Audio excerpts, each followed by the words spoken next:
welcome back to the channel. My name is Dawson with Dinelli Defense, and today we're going to be taking a look at the IWI Tavor TS12. Now, this is not your average 12 gauge. For starters, it is a bullpup configuration, which means that the trigger sucks. No, I'm kidding. It means that the trigger is forward of where all the action is taking place, okay? So the barrel actually starts behind where the trigger is.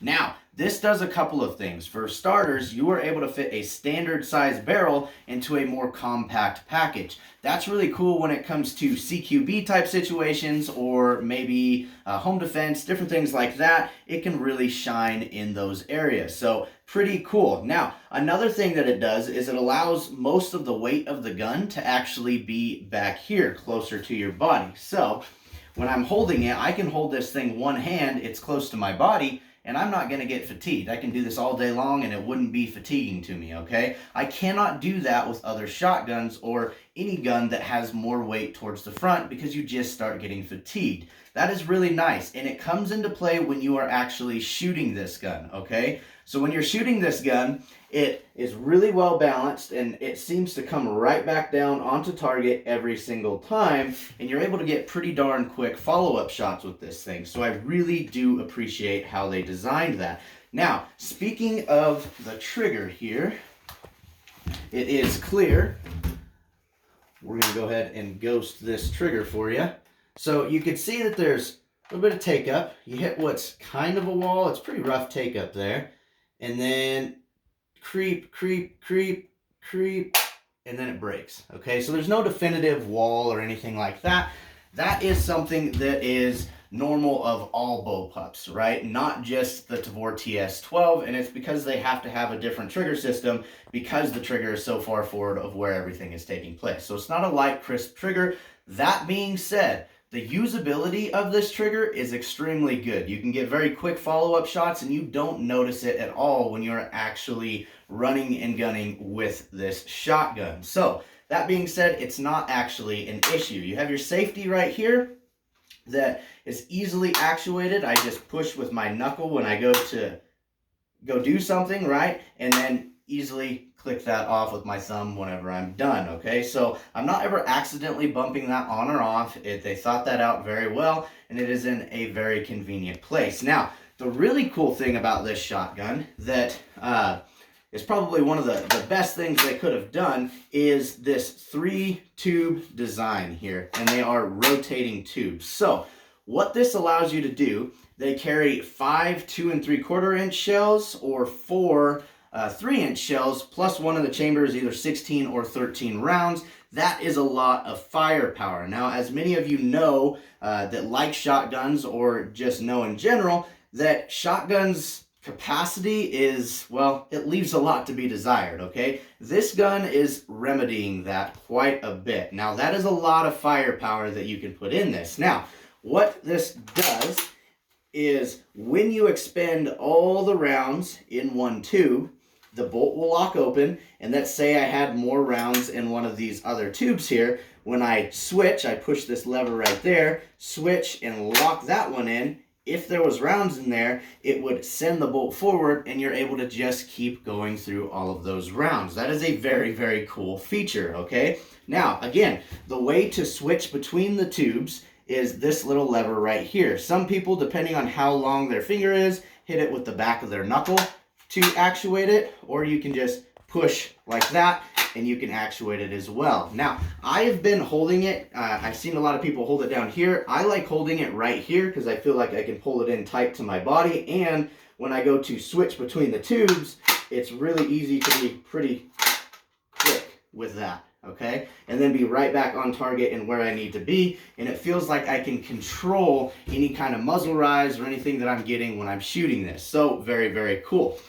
There is a Picatinny rail on the top here. As you guys can see, I have a 6-hour Romeo 5 that's been holding up very well, and just some backup flip-up sights.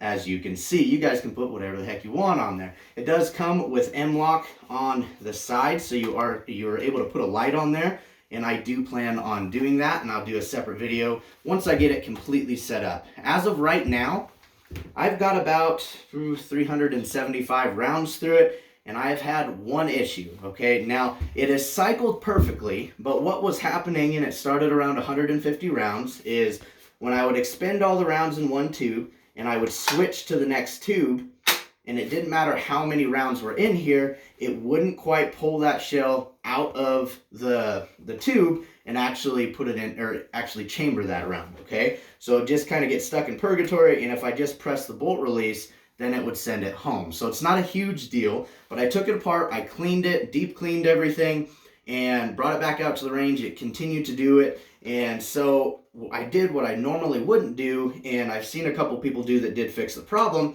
is I put just a light coating of lubricant in the tubes themselves. Now I know I wouldn't normally do that, but that seemed to really help the problem, or help that issue. So as long as I have 2 rounds in each of the tubes that I'm switching to, I haven't yet to have a single issue, and it really doesn't do it with 1 round either. It just has been very consistently not doing it without it for like the past 100 or so rounds, or more than that I guess now, and it has been consistent with that. So that seemed to remedy the problem, but I am going to get a hold of IWI. I suspect it's just, you know, not quite enough spring tension in there, and so I'll see what they say about it, and then I'll report it back to you guys. Now, it's a gas operated system, so what you do, you have a high setting and a low setting here, is you actually take your charging handle out like that, and you can put it on the low or down to high, okay? Now, L is for low brass or low velocity shells, high is for high brass or high velocity shells. Now,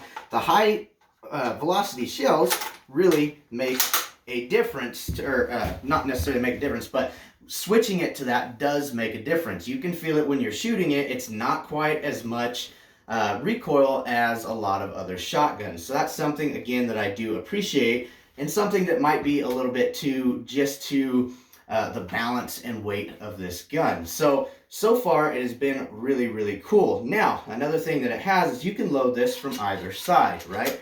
I can either come over here and load it here, or come to this side and be able to load it here. So whatever your preference is, this gun will do it, which is really, really cool. It does come with the QD mounts as well that you see right here on both sides. So you are able to attach a sling pretty much right out of the box, which is something that I also really do appreciate. So guys, this gun has been extremely, extremely fun to shoot, and I do plan on doing a 1,000 round review. This is just the initial impressions of it, okay? But that being said, the fact that I want to do a 1,000 round review with a 12 gauge says a lot, because I really don't like shooting 12 gauge all the time, just because, well, I don't know, it's not that pleasant for me to shoot. I'm not an expert shotgun shooter or anything like that, but I really do enjoy this gun, so I will be excited to do that 1,000 round review and show you guys some of the ins and outs of it and how I've been able to get used to all the controls, because this is a completely different platform than what I am used to. So guys, if you like this content, please like and subscribe. Comment down below if you have this gun, want this gun, videos that you want to see with it. I would like to know, and I appreciate you watching. Remember, don't be caught off guard, train for the unexpected, and I will see you next time.